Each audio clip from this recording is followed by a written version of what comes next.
Hello friends, welcome to my channel Chaurasia coaching class. आप सभी मित्रों को सादर नमस्कार। आज के वीडियो में मैं आप सभी मित्रों को जो भी तैयारी कर रहे हैं TET, CTET, super TET, TGT, PGT, ETC, सभी बच्चों के लिए, सभी स्टूडेंट के लिए यह वीडियो बहुत ही महत्वपूर्ण है, क्योंकि इस वीडियो में मैं आपको 25 ऐसे वर्णमाला से प्रश्नोत्तर दूंगा जो बहुविकल्पीय होगा।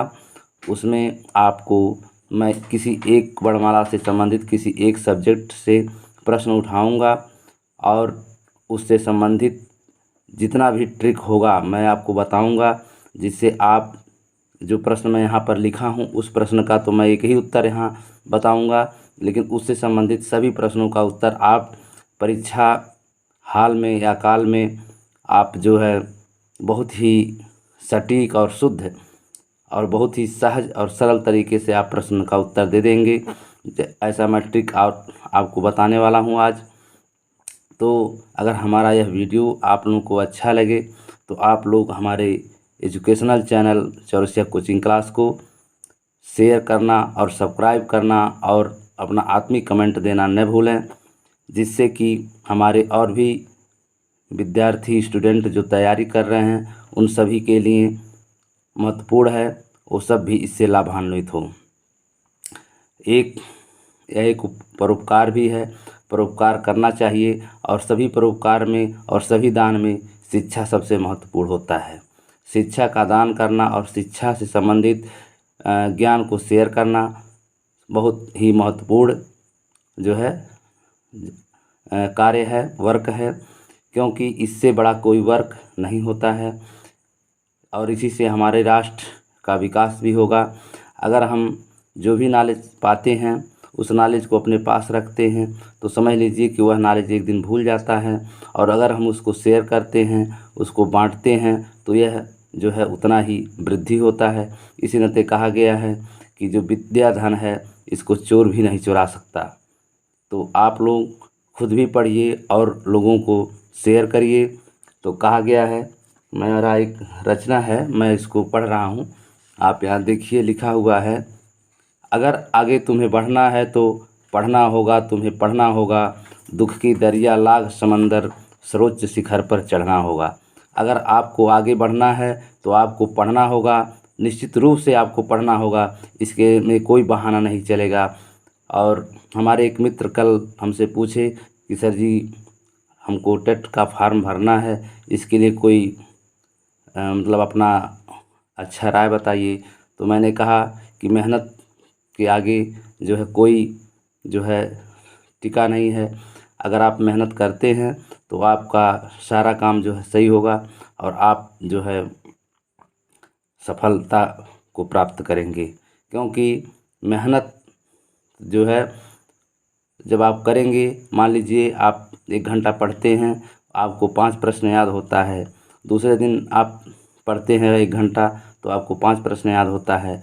तो अगर आप एक ही दिन में जो है 12 घंटा पढ़ते हैं तो 12 पचे 60, मतलब 60 प्रश्न उत्तर आपको याद होगा।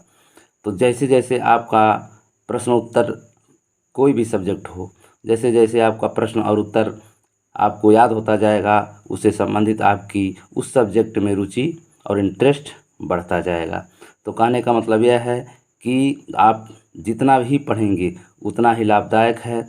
और कुछ लोग सोचते हैं कि जो है कोई शॉर्टकट का रास्ता मिल जाएगा, तो आप पढ़े रहेंगे तो जो है आपको किसी की तरफ मुड़कर देखना नहीं है, पीछे मुड़कर देखना नहीं है, क्योंकि जब आप पढ़े रहेंगे तो आपके अंदर ज्ञान भरा रहेगा, आपके अंदर एक गर्व रहेगा, आपके अंदर एक जो है शक्ति, आपके अंदर एक पावर रहेगा कि मैं इस प्रश्न का उत्तर जानता हूँ, मैंने सारी तैयारी कर ली है, अब कोई टेंशन नहीं है, चाहे जहाँ से प्रश्न आए मैं उसको लगा दूंगा। इतना आत्मविश्वास जब आपके अंदर रहेगा तो आप ज़रूर जो है सफलता ग्रहण करेंगे और शिक्षा में एक उच्चतम मंजिल को प्राप्त करेंगे। तो आपके लिए मैं एक खुशखबरी बताना चाहता हूँ कि आप लोगों के आशीर्वाद से इसी तरह की हमें भी एक उपलब्धि प्राप्त हुई है। देखिए यहाँ पर ये जो है अमर उजाला का अखबार है, 3 अक्टूबर 2021 का। इसमें लिखा है, राज्य स्तरीय कहानी प्रतियोगिता में मंडल के 4 शिक्षकों ने दिखाई प्रतिभा। कहने का मतलब यह है कि इस राज्य स्तरीय कहानी प्रतियोगिता में हमारी भी एक कहानी जो है मैंने प्रेजेंटेशन किया था, और उस कहानी को जो है राज्य स्तरीय कहानी में पुरस्कृत किया गया है। और इसमें देखिए साफ साफ लिखा है कि मंडल के 4 शिक्षकों ने दिखाई प्रतिभा। तो जो हमारा जिला मंडल पड़ता है गोरखपुर और ज़िला महाराजगंज, तो मंडल में 4 लोगों को जो है 4 शिक्षकों को जो है यह पुरस्कृत होने का जो है सौभाग्य प्राप्त हुआ है। तो आप इसमें देख सकते हैं क्या लिखा है। यह आपके गर्व की बात है, हमारे लिए भी गर्व का पल है, क्योंकि ऐसी जो है उपलब्धि बहुत कम मिलती है। यहाँ देखिए लिखा हुआ है, संवाद न्यूज एजेंसी महाराजगंज राज्य शैक्षिक अनुसंधान एवं प्रशिक्षण परिषद द्वारा आयोजित राज्य स्तरीय आओ गढ़े कहानी प्रतियोगिता में मंडल के 4 शिक्षकों ने अपनी प्रतिभा दिखाई है। अच्छी बात यह है कि चयनित 4 शिक्षकों में 2 शिक्षक महाराजगंज जिले के हैं। परिषद द्वारा आयोजित राज्य स्तरीय आओ गढ़े कहानी प्रतियोगिता में शिक्षकों से आकर्षक रूप में प्रस्तुत कहानी को मांगा गया था। निर्णायक मंडल ने कहानी को देखने के उपरांत महाराजगंज जिले की उच्च प्राथमिक मिठौरा के शिक्षक, यहाँ देखिए रामभवन चौरसिया, व नवजीवन मिशन स्कूल फरंदा की शिक्षिका किरण चौरसिया की कहानी का चयन राज्य स्तर पर किया गया है। मतलब हमारी जो कहानी है उसको जो है राज्य स्तर पर पुरस्कृत किया गया है। मेरे कहानी का जो हेडिंग है, शीर्षक है, वो है श्यामू चला स्कूल।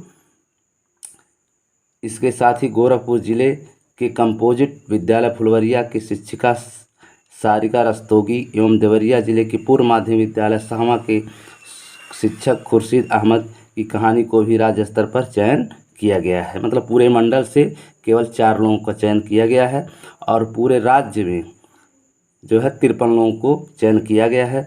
मंडल से 4 व जिले से 2, मतलब महाराजगंज जिले से 2 कहानी के राज्य स्तर पर चयनित होने से शिक्षक संवर्ग में काफ़ी खुशी और प्रसन्नता है। शिक्षकों के प्रमाण पत्र जल्द ही भेजे जाएंगे। शिक्षकों के बेहतर प्रदर्शन पर डायट प्राचार्य श्री रविंद्र सिंह, बीएसए श्री ओम प्रकाश यादव, प्रशिक्षण प्रभारी श्री राम जी, बीईओ पनेरा श्री हेमंत कुमार, शिक्षक श्री मनोज वर्मा, शिक्षक श्री पवन वर्मा समेत अन्य लोगों ने खुशी जताई है। आप यहाँ देख सकते हैं पूरा लिखा हुआ है। तो कहने का मतलब यह है कि यह बड़ी खुशी की बात है, बहुत गर्व का पल है कि जो है हमको जो है आप लोगों के आशीर्वाद से, हमारे मित्रों, हमारे स्नेही गुरुजनों और हमारे शुभचिंतकों के आशीर्वाद से हमको जो है हमारी कहानी श्यामू चलाओ स्कूल को जो है राज्य स्तरीय रूप में पुरस्कृत किया गया है। और एक हमको सरकार की तरफ से भी पहचान मिल चुका है। और आप भी कह सकते हैं कि जो सर जी हमको पढ़ाते हैं वह जो है उनकी कहानी राज्य स्तर पर, मंडल स्तर पर और जिला स्तर पर पुरस्कृत हुई है। तो ज़्यादा अपना जो है वो बताने की ज़रूरत नहीं है। तो कहने का मतलब है इस कहानी, इस चित्र को दिखाने का मतलब यह हमारा है, उद्देश्य यह है कि आप भी पढ़ रहे हैं तो ऐसा कोई चीज़ गढ़ें कि जिससे आपकी भी राष्ट्रीय प्रदेशीय स्तर पर एक पहचान पर है, मंडल स्तर पर आपका पहचान पर है, जिला स्तर पर आपका पहचान पर है, जिससे आप ग्राम, समाज और देश और विश्व में अपना नाम रोशन करें, अपने परिवार का नाम रोशन करें। और जिस उद्देश्य से आप जो है पढ़ाई लिखाई कर रहे हैं, स्टडी कर रहे हैं, उसका सफलता भी मिले। और उसके साथ ही साथ आप जैसे स्कूल में पढ़ रहे हैं तो उसमें जैसे कला, कबड्डी, कुश्ती, क्रिकेट, गायन, नृत्य, इस प्रकार से आप एक अलग से जो भी कुछ काम करते रहिए, जिससे कि आपको एक अलग पहचान मिल सके। धन्यवाद। अब हम ज़्यादा देर न लेते हुए हम आपको अपने विषय पर ले चलते हैं, क्योंकि वीडियो ज़्यादा लंबा हो जाएगा तो ठीक नहीं है। इस नाते हम जो है अपने सब्जेक्ट पर आते हैं, और मैं आपको प्रत्येक प्रश्न का जो उत्तर है बहुत ही गंभीर रूप से, बहुत ही सरल और सहज तरीके से बताने वाला हूं, जो बहुत ही महत्वपूर्ण होगा। तो यहाँ आप देख सकते हैं लिखा हुआ है अनुनासिक व्यंजन निम्नलिखित में से कौन से होते हैं। अनुनासिक व्यंजन निम्नलिखित में से कौन से होते हैं। तो आपको जो है अनुनासिक व्यंजन किसे कहते हैं पहले यह जानना जरूरी है। अब यहाँ आप देख सकते हैं लिखा है नासिक या अनुनासिक स्वर। जिन स्वरों का उच्चारण नाक और मुंह दोनों से होता है और उच्चारण में लघुता बनी रहती है वे अनुनासिक स्वर कहलाते हैं, जैसे दांत, आंगन, सांचा इत्यादि। कहने का मतलब है कि अनुनासिक को ही नासिक कहा जाता है, स्वर कहा जाता है, जिसका जो है पहचान इस प्रकार से होता है। जैसे एक चंद्रमा है उस पर बिंदी रहता है या ऐसे बिंदी रहता है, तो इसको हम जो है अनुनासिक या नासिक के कहते हैं। इसमें जो है इसका जो परिभाषा जिन स्वरों मतलब जिन स्वरों का उच्चारण कहाँ से होता है, नाक, हमारे नाक और मुंह दोनों से होता है। इसको आप कंठस्थ कर लीजिए कि अनुनासिक स्वरों की जो उच्चारण स्थान है वो दोनों कहाँ से, नाक और मुंह से है। तो मुंह दोनों से होता है और उच्चारण में लघुता बनी रहती है, मतलब उसको जल्दी से बोलना होता है। जैसे आपको मैंने कह दिया बंदर, क्या बोला, बंदर। तो बंदर में जो है देखिए जल्दी से बंदर नहीं कहेंगे, क्या कहेंगे, बंदर। ठीक है, क्या कहेंगे, बंदर। तो ये कह रहा है कि उच्चारण में लघुता बनी रहती है। लघुता मतलब उसका छोटा रूप, वे अनुनासिक स्वर कहलाते हैं। अब अनुनासिक स्वर कौन कौन होते हैं, ये देखिए अंग, अ, ड़, न, म, मतलब प्रत्येक वर्गीय व्यंजन का पांचवा अक्षर जो होता है वो होता है अनुनासिक। इसी को नासिक स्वर भी कहते हैं। उदाहरण के रूप में मैं आपको बता दे रहा हूँ कि नासिक स्वर कौन होते हैं। नासिक स्वर या व्यंजन, तो यहाँ पर देखिए लिखा है जैसे क, ख, ग, घ, अंग, च, छ, ज, झ, य, ट, ठ, ड, ढ, अड़, त, थ, द, ध, न, प, फ, ब, भ, म। तो ये जो लास्ट ये इसको हम जो है स्पर्शी व्यंजन या वर्गीय व्यंजन भी कहते हैं।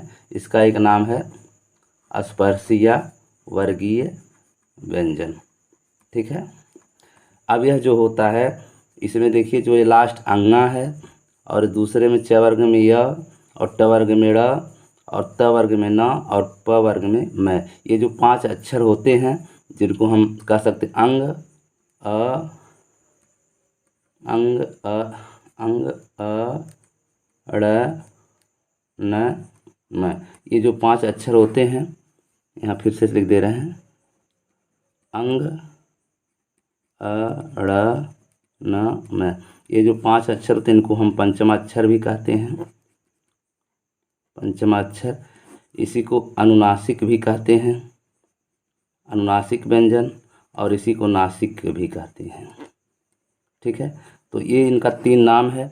और ये जो है प्रत्येक वर्गीय व्यंजन की लास्ट में मतलब पहला, दूसरा, तीसरा, चौथा, ये पांचवें अक्षर पे आते हैं। इस नाते इनका एक नाम पंचमाक्षर भी है। तो यह इनकी जो उच्चारण ध्वनि है ये नाक और मुंह दोनों से होते हैं। और ये जो है इस पर अगर बिंदी आता है तो इसका जो उच्चारण है अंग से होता है। कैसे होता है, अंग से। अगर च पर बिंदी है तो हम जब उच्चारण कहते हैं तो यहाँ अंग नहीं आएगा, यहाँ पर यह आता है। ठीक है। उसी प्रकार अगर ट पे बिंदी है तो उस पर जो उच्चारण हम करेंगे वो ड़ से करता है, पांचवें अक्षर से करते हैं। ट, ठ, ड, ढ, कहीं पर अगर ये बिंदी लगती है तो इसका उच्चारण हम ड़ से करते हैं। इसी प्रकार त, थ, द, ध में अगर कहीं भी हमको बिंदी लगाते हैं तो उसका उच्चारण न से होता है। जैसे मान लीजिए लिखा है पंथ, क्या लिखा है, पंथ, तो इसका जब करेंगे तो प, न, थ होगा, क्या होगा, पंथ होगा। उसी तरह से अगर प पर कहीं बिंदी है तो उसका जो उच्चारण होगा वो म से होगा। जैसे पंचम है, तो यहाँ देखने पर न लग रहा है लेकिन न नहीं है, इसका जो पंचमा अक्षर है म है उसको पंचम, मतलब ये जो है म से उसका होगा, किससे होगा, म से होगा। तो ये जो आपको मैं बता रहा हूँ इससे कहने का मतलब ये है कि अब आप जान गए होंगे कि अनुनासिक जो व्यंजन होते हैं निम्नलिखित में से कौन से होते हैं। यह वर्ग के प्रथम अक्षर आते हैं कि वर्ग के तृतीय अक्षर आते हैं कि वर्ग के चतुर्था अक्षर होते हैं कि वर्ग के पंचमा अक्षर। तो आप जान गए होंगे कि ये कौन है वर्ग का पंचम अक्षर है। ये क्लियर हो गया। इस तरह से अगर प्रश्न आता है कि अनुनासिक व्यंजन बताइए कौन कौन है, तो अनुनासिक व्यंजन आप लिख देंगे अंग, य, ड़, न, म। ठीक है। अब इसका जो एक सूत्र मैंने आपको बता दे रहा हूँ, इस सूत्र को याद रखिएगा, कभी भूलिएगा मत। यहाँ जैसे अंग है, अंग को अणु, अणु जानते हैं, अणु और परमाणु और नमः। ठीक है। तो ये सूत्र है, ये पंचमाक्षर का सूत्र है। ठीक है। तो अब जैसे मान लीजिए हम लोग कहते हैं ओम नमः शिवा, कहते हैं ना, इस तरह से बोलते हैं ओम नमः शिवा। तो वहाँ पर ओम की जगह आप डालेंगे अंग, क्या डालेंगे अंग, और नमः की जगह पे डालेंगे अणु, क्या डालेंगे अणु, और नमः तो है ये है। ठीक है। तो अंग अणु नमः मतलब हम अंग रूपी अणु का नमस्कार करते हैं। तो यह जो है अंग अणु नमः अगर आपको याद रहेगा, तो अगर प्रश्न आता है कि ड़ जो है कौन सा अक्षर है, तो आप बता देंगे पंचमाक्षर है। अंग कौन अक्षर है, तो पंचमाक्षर है, या अनुनासिक है या नासिक है। अब उसके बाद अगर आता है न, तो ये पंचमाक्षर अनुनासिक या नासिक है। उसके बाद मैं अगर आता है तो भी आप बता देंगे कि पंचमाक्षर के अंतर्गत आता है, ये नासिक है और अनुनासिक है। इसी प्रकार आपका जो है ये आता है, तो भी आप कह दीजिएगा ये अनुनासिक या नासिक के और या पंचमाक्षर का सब अक्षर है। ठीक है। तो यह क्लियर हो गया। जो भी हम बताएंगे पूरा बृहद होकर बताएंगे, खुलकर बताएंगे, जिससे कि आप कभी भूलें न। वीडियो लंबा हो सकता है, लेकिन आपको अच्छा मतलब ज्ञान चाहिए, उच्च कोटि का ज्ञान चाहिए, तो समय तो आपको देना पड़ेगा। ऐसा नहीं है कि हम आपको पढ़ाते चले जाएं, आप एक बार देखते चले जाएं, आप जो है कहीं नोट न करें और कहीं दिमाग में न नोट करें, तो वो चीज़ भूल जाती है। तो इस प्रकार से आप एक नोट भी बनाते जाइए, जो मैं भी बोल रहा हूँ, जो यहाँ पर लिखा उसको लिखिएगा ही, और जो चीज़ मैं आपको उदाहरण प्रस्तुत कर रहा हूँ उसको भी कहीं नोट बनाते जाइएगा सूत्र रूप में, जिससे उससे संबंधित कोई भी प्रश्न आए तो आप उसको बता दीजिएगा। अब आगे चलते हैं। फिर देखिए लिखा है अनुनासिक व्यंजन का संबंध निम्नलिखित में से किससे होता है। यहाँ पहले आप प्रश्न पढ़िए कि क्या क्या है, उसी से संबंधित हमको उत्तर देना है। पहले ज़्यादा दिमाग लगाने की ज़रूरत नहीं है। पहले आप पूरा प्रश्न पढ़िए, एक बार नहीं, दो बार नहीं, 3 बार पढ़िए। अगर नहीं समझ में आता है तो आगे बढ़ जाइए, जो आपको समझ में आता है उसको लगाइए, फिर जो समझ में आए उसको लगाइए। अगर उसमें संदेह है तो उसको छोड़ दीजिए, अब उससे आगे बढ़िए। तो पहले आप पेपर जब आप पाएंगे तो पहले सभी प्रश्नों को एक बार शुरू से लेकर अंत तक पढ़ डालिए, तो आपके दिमाग में एक रोबोट की तरह, एक मशीन की तरह और चेतना मन में चलता रहेगा दिमाग में कि कौन प्रश्न का उत्तर हम दे सकते हैं, कौन नहीं दे सकते हैं।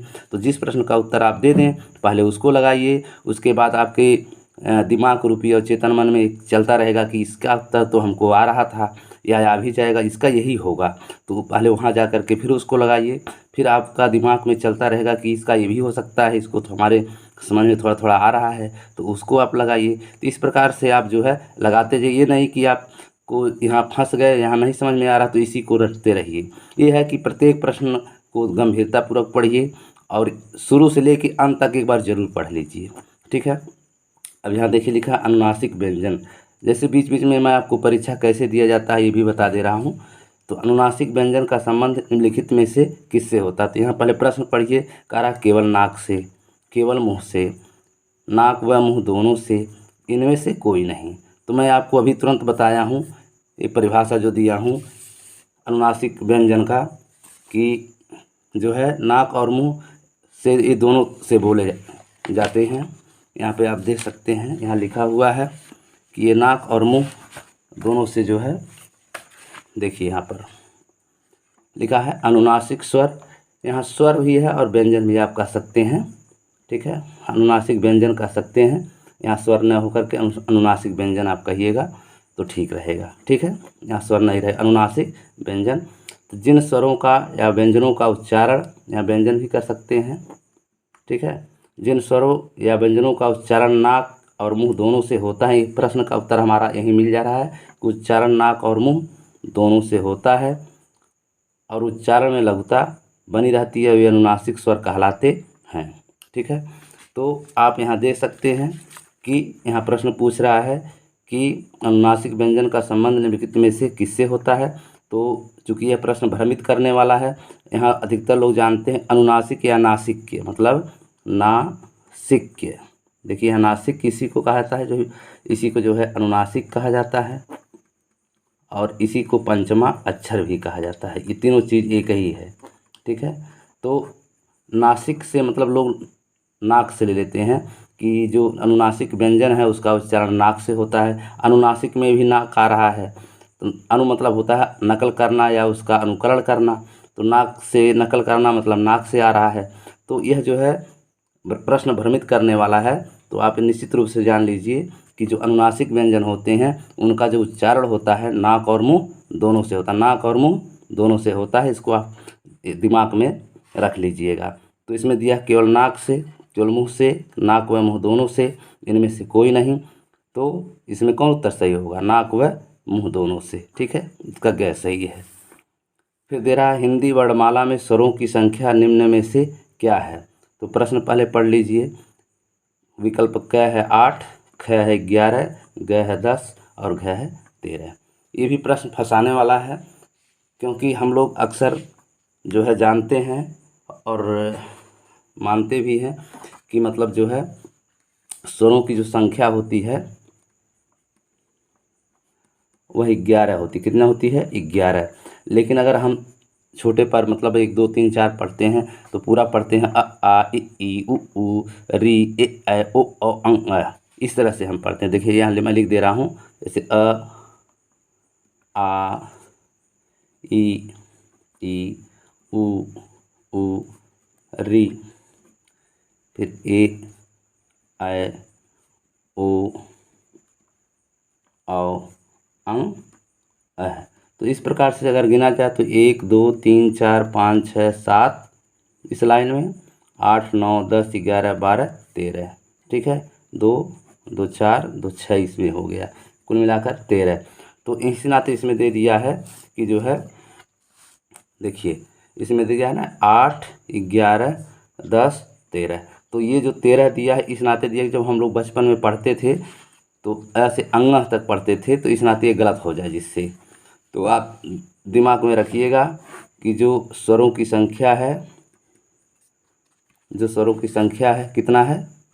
मात्र 13 है, 11 है। कितना है? 11 है। तो इसमें से कौन दो नहीं है? ये अंग अह जो है ये दो नहीं है, क्योंकि ये अंग अह जो होते हैं ये अयोगवाह स्वर हैं। कौन है? अयोगवाह स्वर, ठीक है।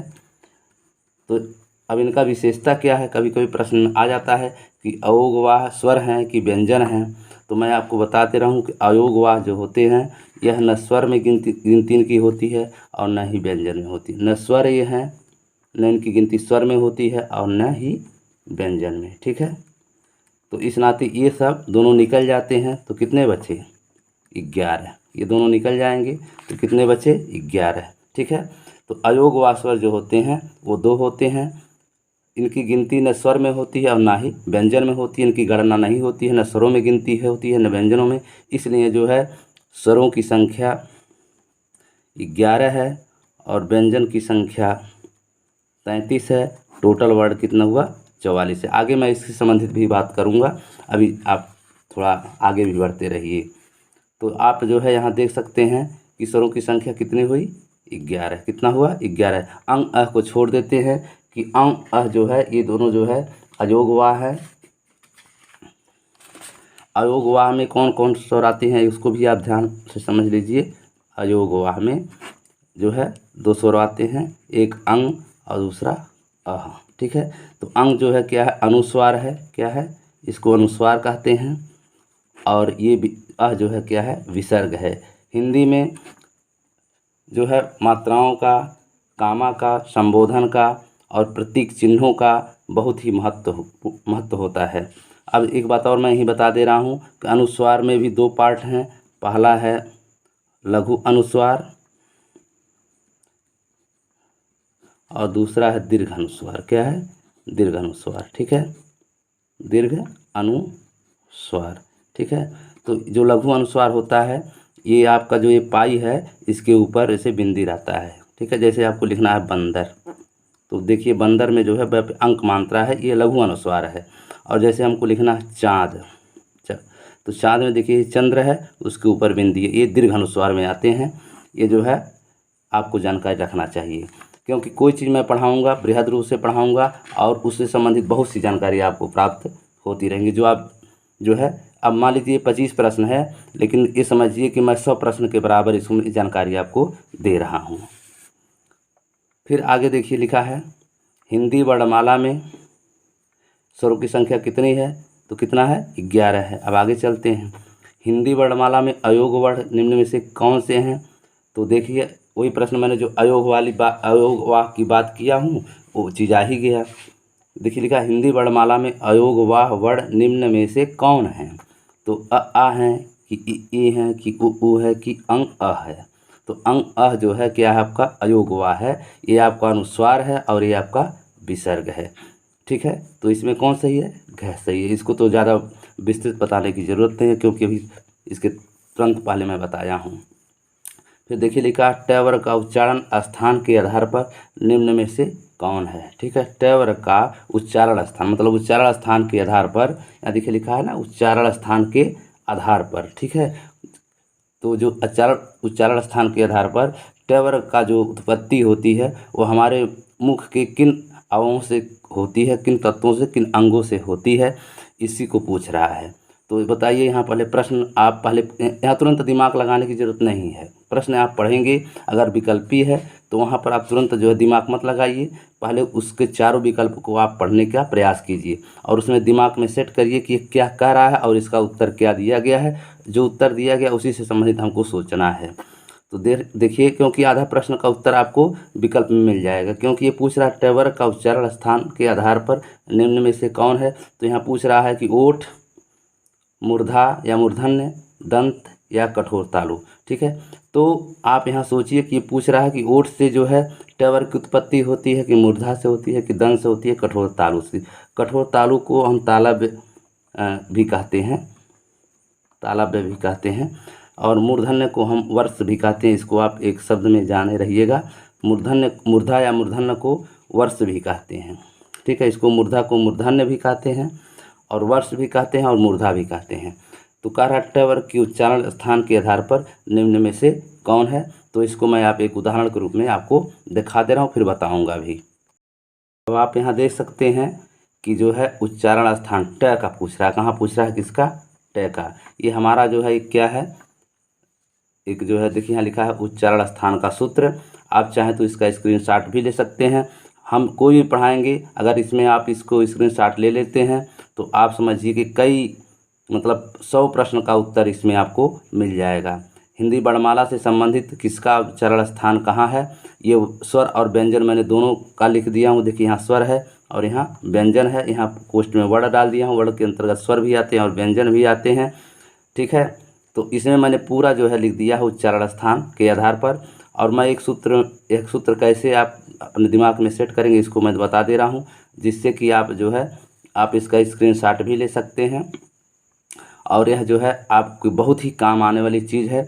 और इसको आप अगर याद नहीं होता है तो आप खाना बाईदार याद कर लीजिए दिमाग में कि किस खाने में कौन कौन चीज़ सेट है। हमारे याद नहीं होता है तो खाना में किस खाना में कौन चीज़ है, इसी चीज़ को मात्र इतना ही याद कर लेंगे तो आपके दिमाग में सेट हो जाएगा। आप जो है परीक्षा में कोई चीज़ पूछेगा कि किस वर्ड का उत्पत्ति कहाँ होता है तो आप बता सकते हैं। ठीक है, तो यहाँ पर मैंने जो है स्वर का बता ही दिया है, व्यंजन का भी बता दिया है और अयोगवाह का भी मैंने बता दिया। जैसे अयोगवाह में आपका जो है अंक आता है और अह आता है। ठीक है, तो अयोगवाह का सबसे आसान है।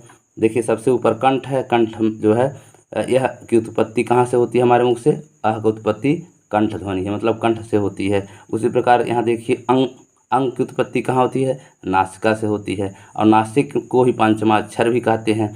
और ये पंचमाक्षर में और कौन कौन आते हैं इसके साथ? जो है अंग अणु नमः, जो मैंने आपको सूत्र बताया, अंग अणु नमः। ठीक है, अंग अणु नमः। तो ये चीज़ ये जो है पंचमाक्षर में भी आते हैं। तो एक लाइन में मैं दिखा दे रहा हूँ। देखिए यहाँ लिखा है सूत्र कंत मुदा ओष्ठ। ठीक है, तो कंत मुदा ओष्ठ में ये स्पर्शी व्यंजन का सूत्र है जो मैं आपको बताया हूँ कि जो है उच्चारण स्थान ये बताता है। जैसे क से कंठ, क से कंठ, त से ता से तालु, मु से मूर्धा या वर्ष, दा से दांत और ओ से ओष्ठ। ठीक है, तो यहाँ पर जो है ये तो स्थान बता रहा है, लेकिन इसका नाम क्या है? क को कंठ ध्वनि कहते हैं, ता से तालव्य हो गया, मुँह से मूर्धा या कठोर वर्ण, और कठोर तालु इसको कहते हैं, कठोर तालु।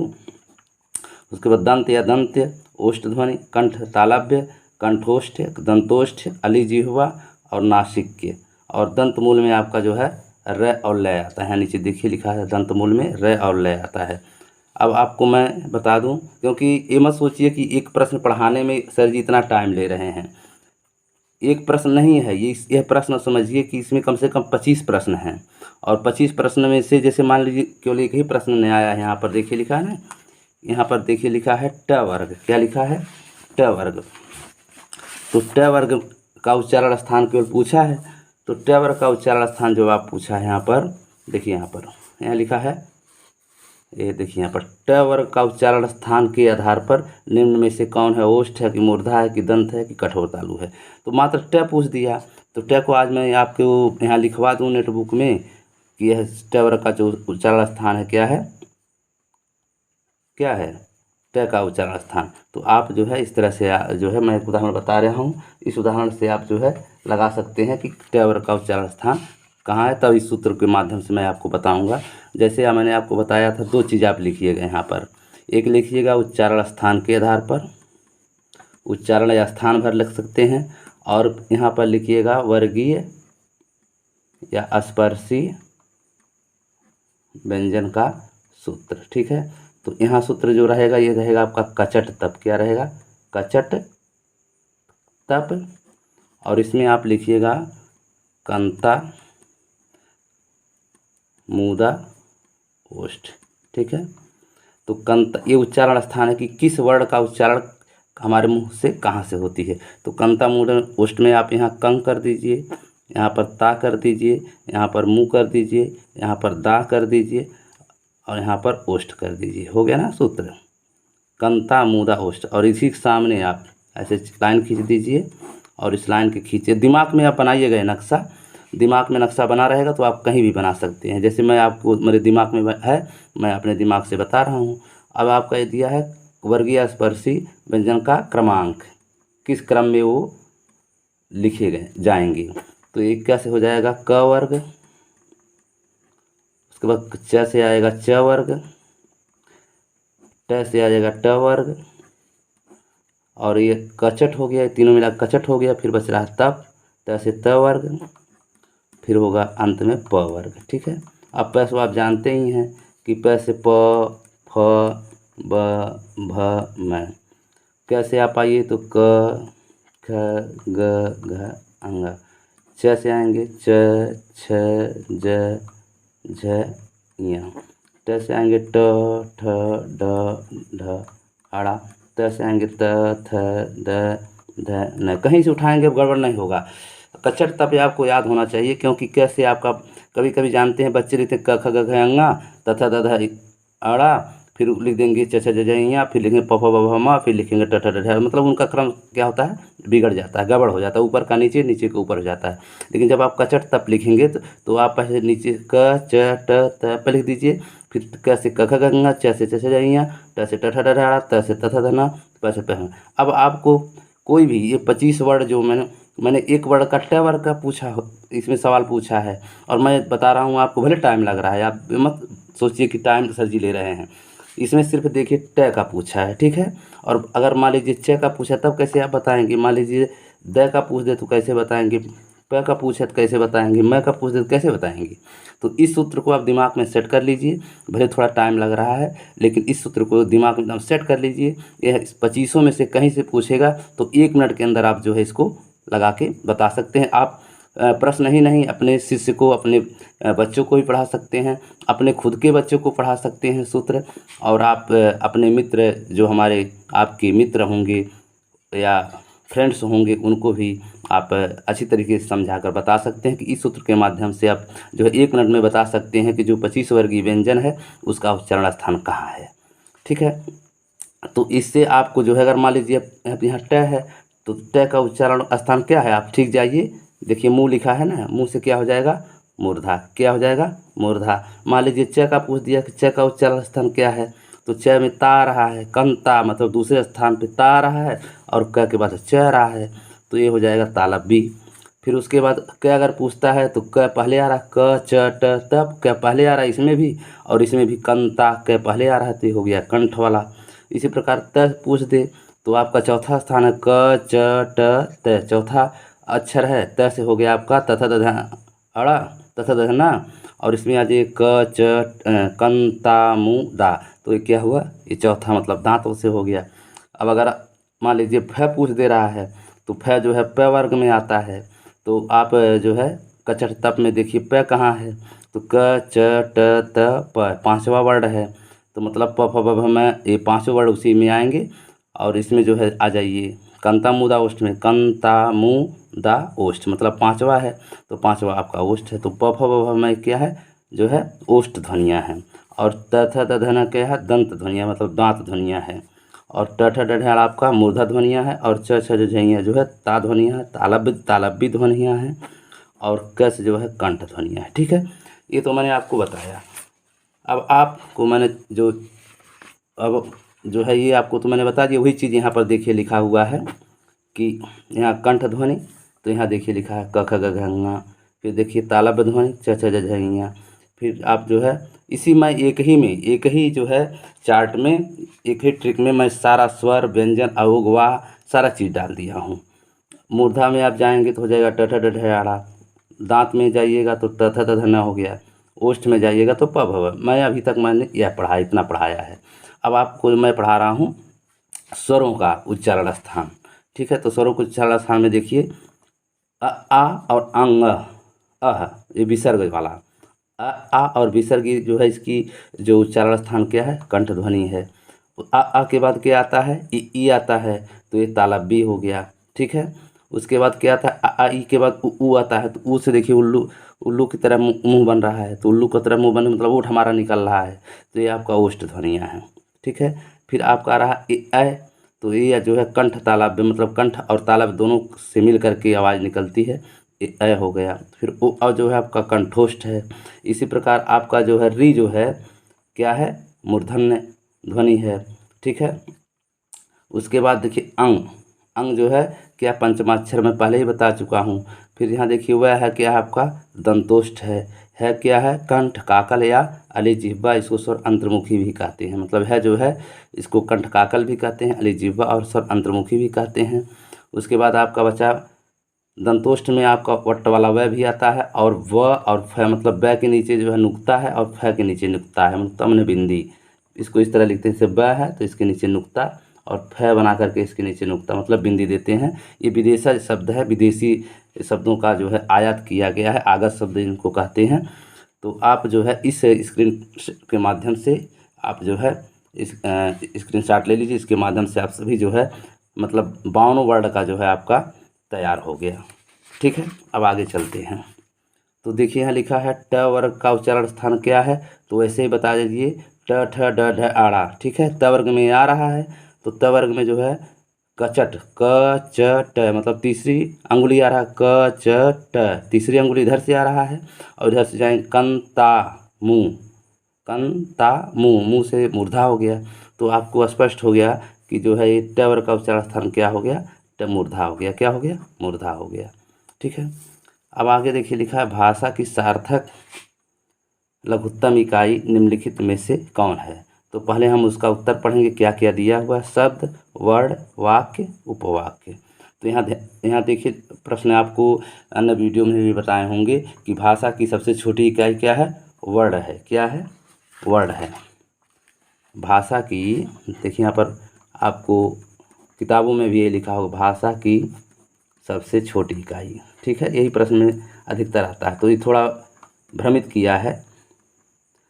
भाषा की सबसे छोटी इकाई क्या है, इसी को वर्ण कहते हैं, इसी को ध्वनि भी आ सकता है प्रश्न में, और इसी को अक्षर भी आ सकता है। ठीक है, अक्षर क्या है, ये लिपि में है, ध्वनि क्या है, साउंड हमारा है, और वर्ण भी क्या है, लिपि है। जबकि ध्वनि क्या है, हमारा साउंड है, यह मतलब इसको हम जो है लिख नहीं सकते, लेकिन इसका एक आकार बना करके अक्षर स्वरूप दिया गया है। हर भाषाओं में इसका अलग अलग दिया गया है। जैसे अंग्रेजी में जाएंगे तो यह होगा, हिंदी में जाएंगे तो यह होगा, और उर्दू में जाएंगे तो अलिफ होगा। ठीक है, तो इस तरह से हर भाषाओं में एक ही ध्वनियों का कई जो है रूप है।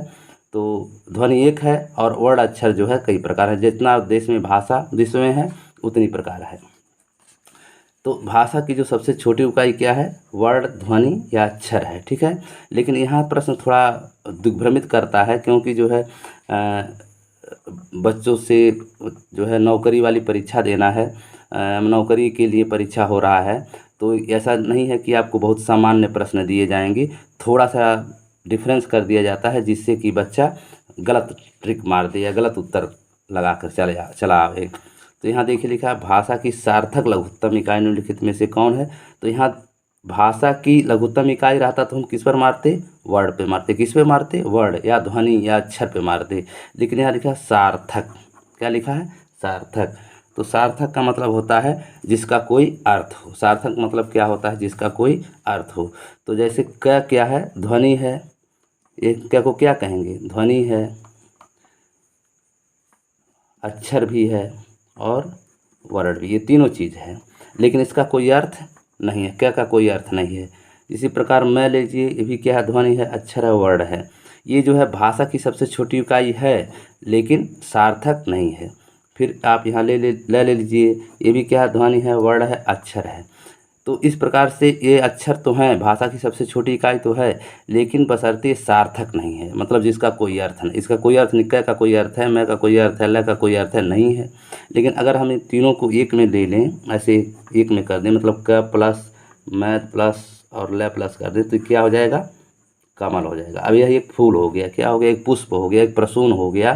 तो ये क्या है? एक फूल है, पुष्प है, प्रसून है। तो इस नाते जो है अब ये इसका एक नाम हो गया, कमल का फूल है ये। ठीक है, तो ये क्या हो गया? सार्थक इकाई हो गया। भाषा की क्या हो गया? सबसे लघुत्तम माने सबसे छोटा क्या हो गया? सार्थक इकाई क्या हुआ? शब्द हुआ। क्या हुआ? शब्द हुआ। तो इस प्रकार से जो है भाषा की सार्थक लघुत्तम इकाई क्या है? वर्ण है कि शब्द है? अब क्या हो गया? शब्द। ठीक है, क्लियर हो गया होगा। फिर जरा ध्वनि निम्न छह ध्वनि दे, छतरी वाला छह है, छतरी वाला छह है। ध्वनि निम्नलिखित में से किसके अंतर्गत आती है? तो आप प्रश्न पढ़ के धांध मत जाइए। ठीक है, पहले इसका विकल्प देखिए कि विकल्प में क्या पूछ रहा है और क्या दिया हुआ है, उसी से संबंधित हमको दिमाग लगाना है। ये नहीं कि जो है आप प्रश्न पढ़े और प्रश्न पढ़ने के बाद तुरंत जो है सोचे क्या है क्या है। तो पहले आप विकल्प में पढ़िए, विकल्प में देखिए कि क्या दिया है, उसी से संबंधित हमको प्रश्न का उत्तर देना। तो दे रहा है घोष वर्ण है, जैसे घोष अघोष होता है, अल्पप्राण महाप्राण होता है। तो जो छह है कौन ध्वनि है? तो ये तो ठीक है। उसके बाद क्या है? अगर उसका सटीक उत्तर देखते हैं कौन है, उसके बाद मूल स्वर है, तो मूल स्वर तो है नहीं।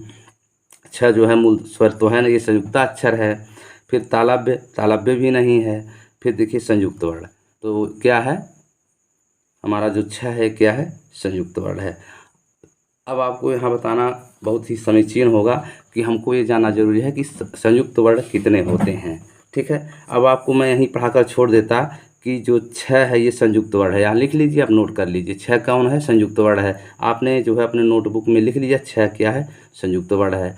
अब हम आगे बढ़ जा रहे हैं। अब आगे बढ़ेंगे, उसके बाद फिर पूछेंगे त्र क्या है, फिर आप लिखेंगे, फिर नोट करेंगे, फिर पूछेंगे ज्ञ क्या है, फिर आप आगे बढ़ेंगे, फिर लिखेंगे, फिर आप पूछेंगे श्र क्या है, तो फिर आप लिखेंगे। तो मतलब एक ही प्रश्न को अगर हम चार जगह लिख कर दें तो आप चार जगह नोट करेंगे, लेकिन तो उसी का समैया अगर हम 1 मिनट में हम आपको 2 मिनट में समझा दें कि संयुक्ताक्षर कौन कौन वर्ण होते हैं, किन किन वर्णों से मिलकर बने होते हैं, संयुक्त की परिभाषा क्या है और वो कौन कौन वर्णों से मिलकर बने हैं, तो आपका ये 15-16 प्रश्न इसमें से बन जाता है। तो क्यों ना हम जो है इसको थोड़ा समझ करके आगे बढ़ें। हमारे पढ़ाने का मतलब यह है कि मैं प्रश्नोत्तरी इसी नाते लाया हूँ कि मैं अपने 10 वीडियो में जो वर्णमाला से संबंधित पढ़ाया हूँ, जैसे उच्चारण स्थान के आधार पर, प्रश्न के आधार पर, फिर उसके जो है आंतरिक आधार पर, बाह्य प्रश्न के आधार पर, घोष अघोष अल्पप्राण महाप्राण, तो और जो है सारा चीज़ मैं आपको जो पढ़ाया हूँ उसी से संबंधित एक एक प्रश्न दे रहा हूँ और वो चीज़ मैं आपको तरोताज़ा कर रहा हूँ। इस नाते मैं ये दे रहा हूँ। इसको पढ़ाने का कोई हमारा औचित्य वैसे नहीं है, क्योंकि इससे आपको जो है मतलब उसको आप पढ़ेंगे और ये प्रश्नोत्तरी है, इसी के माध्यम से आप मेरा सारा ट्रिक है उसके अंतर्गत आ जाएगा। तो आपको मैं बहुत ही महत्वपूर्ण विषय बताने जा रहा हूँ, और इसमें से मेरे जितने भी प्रश्न हैं उससे संबंधित जरूर TET, CTET, super TET, TGT, PGT, ETC में से जो है जरूर आएगा। बशर्ते आप इसको अगर गंभीरता से नहीं लेते हैं तो पछताना पड़ेगा, क्योंकि आप जब गंभीरता से लेंगे, पढ़े रहेंगे, दिमाग में रखे रहेंगे, तो ऐसा नहीं है कि एक जो आपको मैं थोड़ा तैयारी, मैं जो है 2 बार टेट पास हूँ और 2 बार सीटेट पास हूँ, तो हमारे पास कुछ अनुभव भी है, और इस नाते मैं आपको बता दे रहा हूँ कि जो है मान लीजिए कि आपका सामाजिक विषय से प्रश्न आता है, फिर क्या आता है संस्कृत से आता है, फिर क्या आता है हिंदी से आता है, फिर आपका गणित से आता है, ठीक है। उसी प्रकार हमारा परिवेश से मान लीजिए आता है। ये 5 विषय मान लीजिए हो गया। तो ये 5 विषय है, तो ऐसा नहीं है कि आप जो है सामाजिक विषय को खूब बढ़िया से तैयारी कर लीजिए, बाकी 4 विषय को आप अनदेखा कर दी, तो ये आपको पास नहीं कर देगा अकेला, ये अकेला आपको पास नहीं करेगा। आपको सामान्य जानकारी इसमें भी होना चाहिए, सामान्य जानकारी इसमें भी होना चाहिए, सामान्य जानकारी इसमें भी होना चाहिए, सामान्य जानकारी इसमें भी होना चाहिए। अब अगर इसमें से हम 25 नंबर इसमें से लाते हैं, 25 नंबर इसमें से, 25 नंबर इसमें से, 25 नंबर इसमें से, 25 नंबर, तभी भी आप जो है 125 नंबर लाएंगे, ठीक है। इसी प्रकार नहीं आपका 25 आता, किसी में 20 आ गया, किसी में 25 से आ गया, किसी में 20 आ गया, किसी में 25 से आ गया, किसी में आपका फिर 20 से आ गया, तो 20 तियाँ 60 ये हो गया, और 25 दूना 50 ये हो गया, ठीक है। तो 110 नंबर आ गया, तभी भी आप आराम से पास हो जाएंगे। अगर मान लीजिए आप जो है 20 इसमें से पा गए, 25 इसमें से पा गए, 20 इसमें से पा गए और 25 इसमें से पा गए, तो कितना हुआ, इन चारों को जोड़ लीजिए, तो हो गया 25 25 50 और 20 20 40, ठीक है, तो हो गया 90, ठीक है। अब देखिए आप कहाँ आ गए, डेंजर लाइन पे आ गए, खतरे पे आ गए। तो कहने का मतलब यह है कि आपका सारा सब्जेक्ट सही होना चाहिए। अगर आप सामान्य कैटेगरी हैं, जनरल कैटेगरी हैं, तो आप 90 पे आ गए तो आप खतरे से खाली नहीं हैं, ठीक है। तो उसी प्रकार जिस प्रकार हर सब्जेक्ट की हमको सामान्य जानकारी होना चाहिए, उसी प्रकार प्रत्येक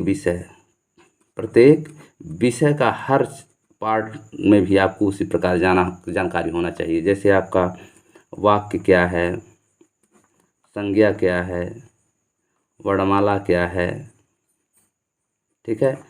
उसके बाद जो है आपका कारक क्या है, ठीक है। उसके बाद आपका वचन कितने होते हैं। तो इस प्रकार से आपका हर सब्जेक्ट में है, और हर सब्जेक्ट में ये समझ कर चलिए कि इसमें 1 नंबर, इसमें 1 नंबर, अलंकार है आपका, ठीक है, अलंकार है, समास है, ठीक है, संधि है, ठीक है। उसके बाद आपका जो है छंद है, उसके बाद आपका पुस्तकों का नाम और उसकी रचनाकार का है, ठीक है। तो ये नहीं है कि आप जो है मतलब एक विषय, एक सब्जेक्ट मान लीजिए संज्ञा आपको आ गया बढ़िया, तो आप छोड़ दिए। आपको हर पाठ मतलब हर लेसन की, हर सब्जेक्ट की, हर लेसन की आपको जानकारी होना चाहिए। कहने का मतलब यह है, ठीक है, तभी आप परीक्षा में पास हो। ये नहीं है कि आप जो है अब हम पढ़ाने वर्णमाला, तो ये कोनो जरूरी चीज़ नहीं है, आपको पूरा जानकारी होना चाहिए। तो 6 ध्वनि निम्नलिखित में से किसके अंतर्गत आती है, तो आप यहाँ मैं आपको बता दूं पहले, संयुक्ता अक्षर। संयुक्ता अक्षर की संख्या कितनी होती है, 4 होती है। कितनी होती है, इसमें आपको बहुत वही गुण विषय बताने वाला हूँ मैं। संयुक्त अक्षर कौन होते हैं, 4 होते हैं। अब बताइए संयुक्त अक्षर होते कौन है, क्या हैं, संयुक्त कहते किसे हैं। तो संयुक्त अक्षर की परिभाषा है कि जिन वर्णों के उच्चारण में 2 वर्णों का मिलन हो, मतलब मेल हो, कितने व्यंजन का, 2 व्यंजनों का। जैसे आपका हो गया क धन स, ठीक है। ये जो है स जो है कौन सा है, मूर्धन स है या मूर्धा स है। तो यहाँ का जो है आपका आधा है, यहाँ ध्यान रखिएगा। हलंत जब भी बहुत से लोग क्या करते हैं, ऐसे क धन स बराबर 6 लिख देंगे, ठीक है, ये गलत है, ठीक है। यहाँ बहुत ही मतलब महत्वपूर्ण चीज़ बता रहा हूँ कि ये जो है पहला जो जो पहला व्यंजन है वो आधा है, क्या है, आधा है। इसके नीचे हलंत आप डालेंगे, और स क्या है, पूरा है। अब यहाँ देखिए क भी व्यंजन है और स भी क्या है, व्यंजन है। दो व्यंजनों के मेल से जिन वर्णों का उच्चारण होता है वो संयुक्ता अक्षर कहलाते हैं या संयुक्ता व्यंजन कहलाते हैं। ठीक है, इसी तो यहाँ 6 आपका हो गया। अगर आप मान लीजिए त्रय है तो तय में आप पहला तय जो है आधा रहेगा प्लस र रहेगा, र पूरा रहेगा, ये क्या होता है, त्रय होता है। फिर आपका ग आ गया, तो ग में होता है जहाज वाला ज, इसको ध्यान रखिएगा, जहाज वाला ज और प्लस च छ ज झ इया वाला, इस तरह वाला, इस ये रहेगा, बराबर आपका होगा ग। तो ये ज क्या है, इसके नीचे हलंत रहेगा। फिर आपका होगा बड़ा श्रय, क्या होता है, श्रय, इस तरह वाला, श्री वाला श्रय, जैसे श्री वाला श्रय है तो इसमें जो है आपका होता है बड़ा स प्लस र। ठीक है, जैसे त्रय में र है उसी तरह स में र रहेगा, लेकिन ये पहला वाला जो स है आधा स है और ये बाद वाला पूरा र है। ठीक है, तो इसलिए तो ये 4 जो है हमारे क्या है, संयुक्ता अक्षर हैं। अब इसमें से किसी से पूछे तो आप बता ले जाएंगे, हमको पूर्ण विश्वास है कि आप बता ले जाएंगे। तो उसे याद भी रहता है, छ त्र ग और चौथा है श्रय। इसको एक नाम और है, इसको संयुक्ता स्वर तो कहते ही हैं, संयुक्ता स्वर नहीं मतलब व्यंजन, संयुक्ता अक्षर भी कहते हैं और संयुक्ता व्यंजन भी कहते हैं, संयुक्ता व्यंजन भी कहते हैं इसको। ठीक है, अब इसका एक नाम और है मिश्र, मतलब मिश्र व्यंजन। इसका क्या नाम है, मिश्र व्यंजन, मतलब ये मिक्सचर है, ये व्यंजनों का क्या है, मिक्सचर है, मतलब 2 व्यंजन इसमें मिले हुए हैं, इस नाते मिश्र व्यंजन भी कहते हैं इसको। तो ये कितनी संख्या क्या होती है, 4 होती है। अब मैंने आपको कई चीज़ बता दिया कि अगर संयुक्ताक्षर 6 आए तो भी आप संयुक्ताक्षर है, त्रय आए तो भी संयुक्ताक्षर, ग है तो संयुक्ताक्षर है और श्री है संयुक्ताक्षर है। पहला बात 4 प्रश्न ये तैयार किया, और 4 प्रश्न और आता है कि 6 किस किन किन अक्षरों से मिलकर बना है। तो 6 जो है क और मूर्धन्य श मतलब पेटफरुआ वाला स से मिलकर बना है और क के नीचे हलंत रहेगा। तय जो है आपका त्रय, तय आधा तय और र मिलकर बना है। ग जो है ज प्लस य से मिलकर बना है और श्री जो है स और, जिसमें सबसे महत्वपूर्ण ये ज है। ये परीक्षा में अधिकतर पूछा जाता है कि ये ग जो है किन किन वर्णों से मिलकर बना है। तो देखिए आवाज़ आ रहा है ग, मतलब जी का आवाज़ आ रहा है, तो जी का आवाज़ आ रहा है तो कुछ लोग क्या करते हैं, ग धन य लिख देते हैं, ग धन य बराबर ज ग, तो ये गलत है, क्या है, गलत है। तो इसको आप जानिएगा, ये जहाज वाला ज, उसके बाद हलंत और उसके बाद च छ ज झ इया वाला ये रहेगा, ये बनता है। ये बहुत ही महत्वपूर्ण है, इस नाते मैंने आपको बताया। ठीक है, तो यहाँ दे रहा 6 ध्वनि निम्नलिखित में से किसके अंतर्गत आती है, घोष वर्ण, मूल स्वर, तालव्य और संयुक्त वर्ण। तो क्या होगा, संयुक्त वर्ण होगा। ठीक है।